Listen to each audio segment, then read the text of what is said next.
Filmmaking, as an art, is celebrated for its integration of multiple art forms, such as photography, painting, music, and so on. And many features that are exclusive to film have birthed from these art forms, but are praised for being something only a film can present. For example, the long take is something that has birthed from photography, but with film's ability to move a camera, it has been accepted as a filmmaking method. But in most cases of this, there is often a contrasting technique, which takes itself back to its roots and tries better to rely on its original art forms, the concept of classical artistry over spectacle. I will be looking into why the long take is one of the purest examples of painting representation in cinema. Not the long take you might conventionally be thinking of, but instead the long, slow, static shots. A key component of the static long take with the purpose of recreating a painting style is the use of deep focus. Deep focus is a method where rather than having some of the shot in focus and some out of focus, instead the entire plane is clear and visible. Typically, deep focus in film would be used to focus an audience's attention on two subjects simultaneously. The type of deep focus I am talking about is different in the context of the static long take.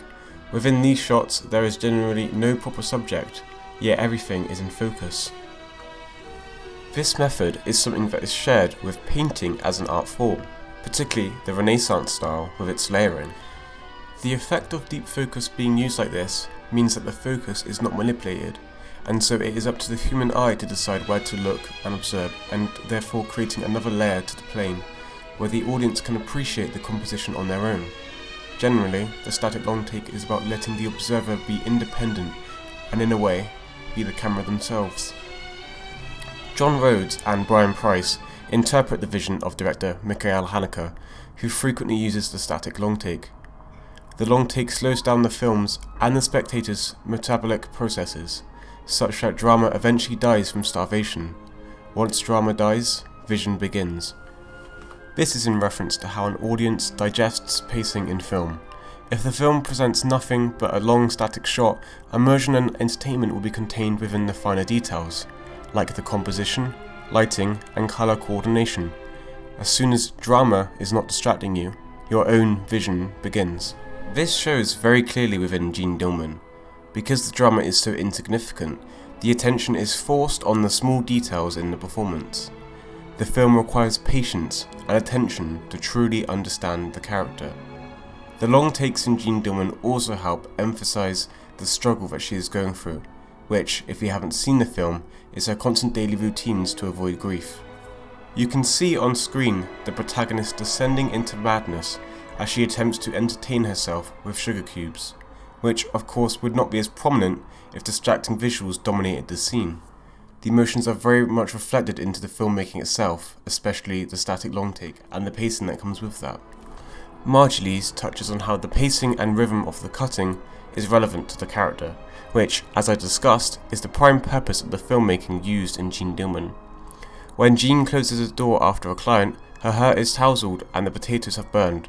The event, dramatically minimized, that stands elliptically between closed doors, pushes into the long take, disrupting its order.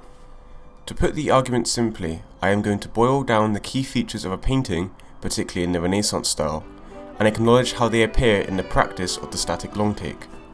To begin with, let's look at the static nature and stillness of the shot. Well, it goes without saying that the major difference between paintings and film is the ability to show movement, but generally, within the static long take, movement is quite minimal, as the movement of the camera typically reflects the movement of its subjects. With the time the spectator is given to observe, obviously for a painting that is infinite, and though film cannot come close to that, the filmmaker is usually precise in how long a shot is shown for, to give the spectator enough time to get what he or she wants to portray. With composition and depth, as mentioned, the use of layers is vital to the painting style, and so this is translated into the film medium with the use of deep focus. Renaissance paintings were partly a movement to start a research in naturalism.